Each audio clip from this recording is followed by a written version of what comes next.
寒くもなく暑くもない。私はあなたの行いを知っています。あなたは冷たくもなく、暑くもありません。寒いか暑いかの方がいいでしょう。黙示録第3章15節。シャローム、主イエス・キリストの愛する友よ。今日の朗読で、ラオデキアの教会に助言を与えていたとき、主イエスが念頭に書いていたのは、おそらくその地域の2つの泉、すなわちヒエラポリスの温泉とコロサイの澄んだ冷泉だったのでしょう。温泉は病気を治すと信じられており、一方、冷泉は爽快感を与えると言われています。ですから、ラオデキアのキリストの信者たちは、霊的な病気を治す存在ではなく、疲れた人々に慰めを与える存在でもありませんでした。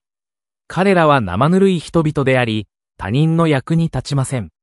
私たちは次の事柄について自己吟味する必要があります。私は霊的に疲れた人々に励まし、喜び、そして希望を与えることによって元気を与えているだろうか。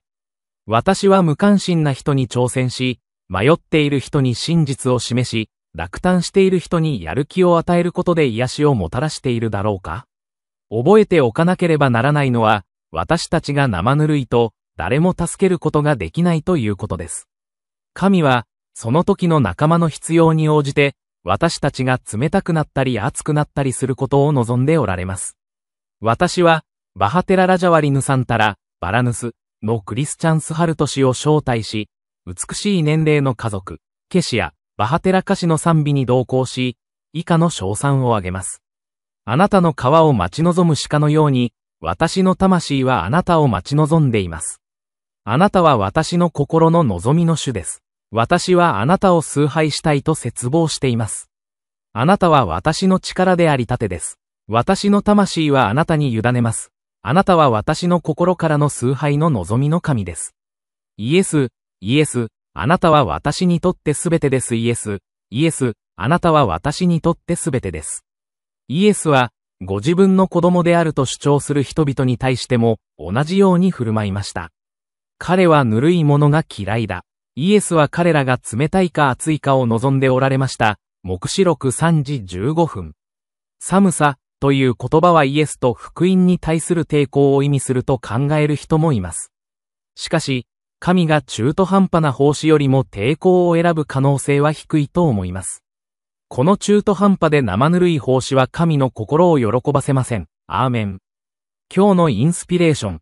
中途半端なキリストの信者は神に対する心を新たにする必要がある。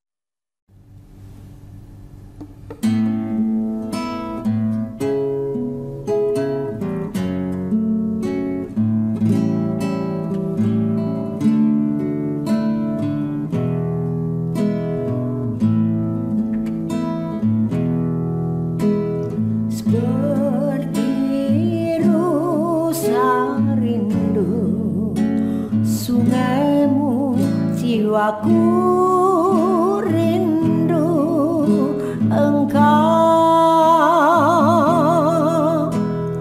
Kaulah Tuhan hasrat hatiku, ku rindu menyembahmu. Engkau kekuatan dan perisaiku, kepadamu rohku berserah. Kaulah Tuhan hasrat hatiku, ku rindu menyembahmu.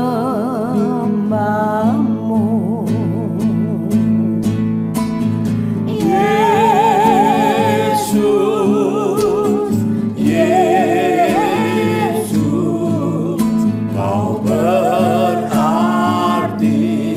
bagiku.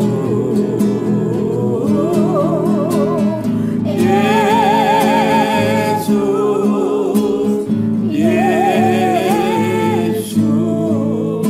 Kau